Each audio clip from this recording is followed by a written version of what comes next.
This is The Process on WCRX 88.1 FM and WCRXFM.com. I'm Patrick Fawell, and my guest today is Lou Melgarejo, board member of the Autism Speaks Chicagoland chapter as chair of the Media and Communications Development Committee. The Autism Speaks organization is the nation's largest autism science advocacy organization, dedicated to funding research into the causes, preventions, treatments, and the cure for autism, increasing awareness of autism spectrum disorders, and advocating for the needs of individuals with autism and their families. Lou Melgarejo video blog on autism called Fixing Autism won him the Speak Out Award from the Autism Speaks, and he continues to blog on the subject of autism. Autism Speaks' single most powerful force to fund vital research for autism is the Walk Now for Autism Speaks event, which will be held here in Chicago on May 12th. Thank you for coming in today, Lou. It's an honor to have you. Hey, thanks for having me, Patrick. Now, what exactly is autism? Can you give me a better understanding of the illness?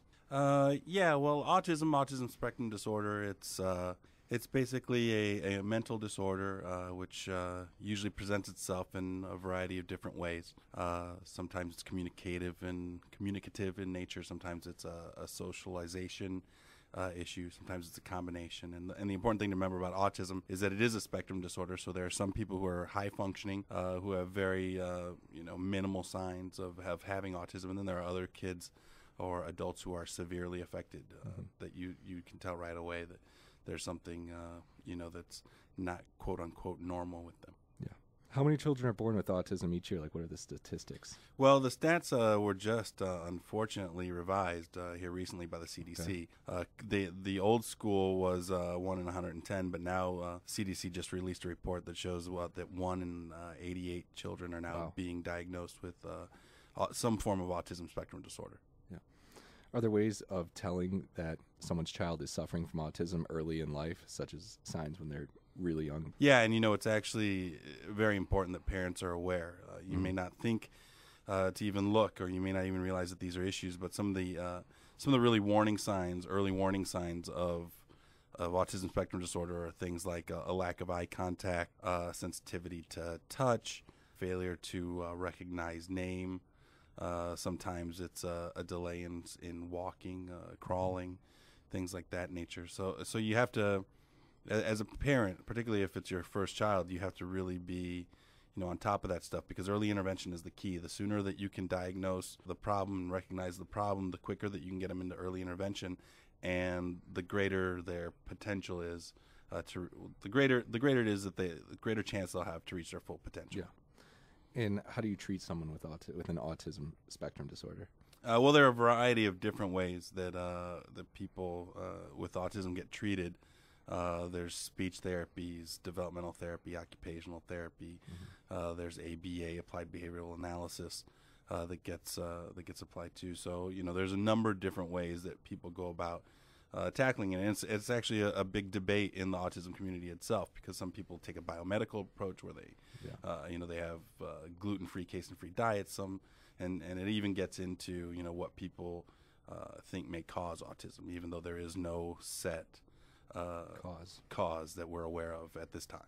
So there's no vaccine or pills or anything in treatment. It's more as a therapy. Yeah, there's no vaccine to cure autism. There's no shot to cure it. Yeah. It's all just about therapies, and really these therapies, what they do is they get the child, they address the child's delays, and they help the child kind of break through some of the self-isolation and stuff that affects them and how their autism manifests itself. How did you get involved with the Autism Speaks organization? What's your story with all that?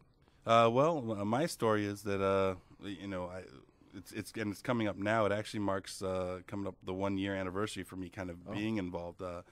Last year, right before, about 6 or 7 weeks before the Autism Walk, a friend of mine called and said, we'd like to walk, and we'd like to put your daughter's name down as the reason as to why we're walking. And it opened up a dialogue between my wife and I, wanting to know, why is it that our friend is walking for us? Why aren't we walking? Why aren't we doing more? And so the Autism Walk, the Walk Now for Autism Speaks event last year, is really what kicked it off. And from there, I decided to start publishing publicly notes that I had written on Facebook just for family and friends regarding my experiences with autism and some of my frustrations. And not long after I did start the Lose Land blog, Autism Speaks, I think 2 weeks after I started it. Autism Speaks out of the blue highlighted me for Father's Day post, I think it was. Wow. And I mistakenly had the notifications sent to my phone, thinking that I think at the time I had a total of 300 views, and in a matter of a couple of hours, I think I was getting 3,000 views an hour or so, and it shut down my phone. So, lesson learned there. Any new bloggers out there, you might want to turn off that notification feature. Helpful tip. Yeah, so that's really how that recognition there. I mean, I'd always used Autism Speaks as a resource. They have a ton of great guides. The 100-Day Toolkit, which they offer free of charge for parents of newly diagnosed children, really helps parents kind of filter through the mountain of information and, unfortunately, misinformation that's out there, and lets you know these are the steps that you need to be taking after a diagnosis. And how old is your daughter? How long has she been suffering? Bianca's 6. We started noticing issues with Bianca. She has what's typically called a regressive autism, and what that means is she was progressing fine, and then at about 13 months or so, we started to notice that she started to lose abilities that she once had. So she was a smiley, happy, functioning, normally kid, and recognized her name and was interactive and everything. And then suddenly we noticed she stopped responding to her name. And we thought it was just that she was too engrossed in her toys or TV or whatever and just was, kind of ignoring us. But a friend of ours who had a lot of experience working with special needs kids came over one day and said, maybe you should have Bianca evaluated, because there really are some warning signs here, and these are what they are. And it was really brave for him to do, because you never know how somebody's going to react when you say, hey, I think that there may be something wrong with your child. That's kind of how we figured it out. You're listening to The Process on WCRX 88.1 FM. I'm Patrick Fawell, and my guest today is Lou Melgarejo, board member of the Autism Speaks Chicagoland chapter. And we're talking about the Walk Now for Autism Speaks event and his award-winning video blog, Fixing Autism. Can you tell me about the video? What was it? When was it published? I published it last August. Okay. And it was really something I did for myself and for my family. I didn't really think it would resonate as it has within the autism community. I published it. I shared it. There are two portions of the video. First portion of the video is in black and white. The second portion of the video is in daylight and in color. And what had happened was, as many kids with autism, Bianca suffers from irregular sleep patterns. So there are days where she needs literally a grand total of 3 hours of sleep. Oh. That's all that she needs. So my wife and I, who already work opposite schedules, sometimes you get pretty tired and pretty fatigued with having to stay up, because you can't let her just stay awake by herself, because she doesn't really have a sense of self-endangerment. So when she's up, one of us has to be up. Yeah. And it just got to a point where I was so frustrated that particular night. I had some preliminary notes and an idea, but then while she was off in a corner watching television and playing with her toys peacefully with the lights off, I just opened up my laptop and the webcam, and I had written out the cards while she was watching TV, and I just shot the black and white portion of the video then, and then the next morning I finished it up. But it really came from just a frustration. I mean, we were getting no sleep.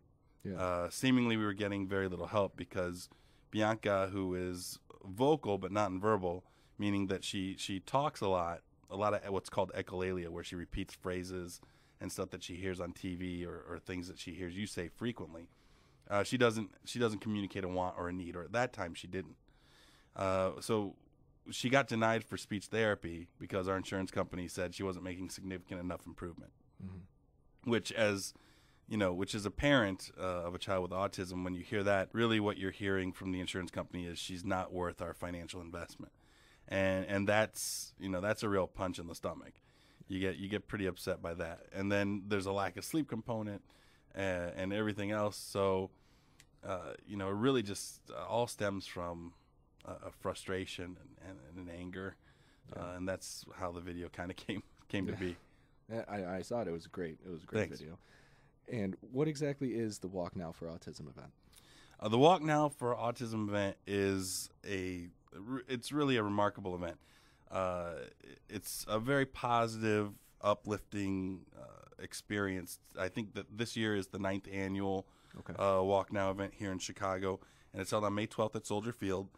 We hope to welcome 20,000 walkers and their families, and it's really the one time that we can get together to celebrate and not be judged. You know, it's a very positive experience. Yeah. There are a lot of people that are there who are going through the same thing as you, so you just get this real sense of community when you go.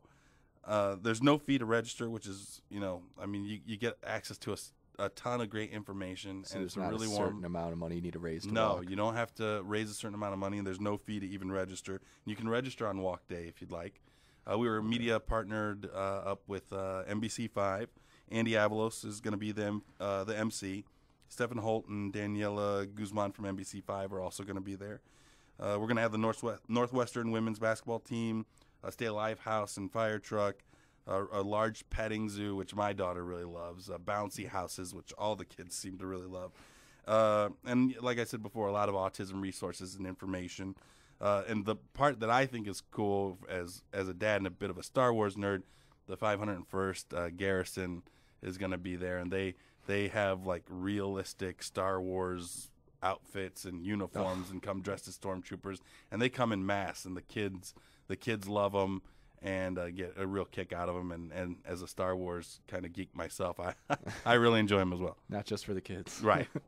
And how successful have these been in the past? Oh, they've been extremely successful. I mean, it's really the driving fundraiser for Autism Speaks. And Chicago's always at the top in terms of money raised. We have a really active chapter here in Chicago and a lot of great support from the community. All right. Well, you heard it. May 12th, Walk Now for Autism Speaks. Everyone can join free of charge. I would like to thank my guest, Lou Melgarejo, board member of the Autism Speaks Chicagoland chapter, for coming in and talking with me today. I'm Patrick Fawell. Thank you for listening to WCRX 88.1 FM and WCRXFM.com.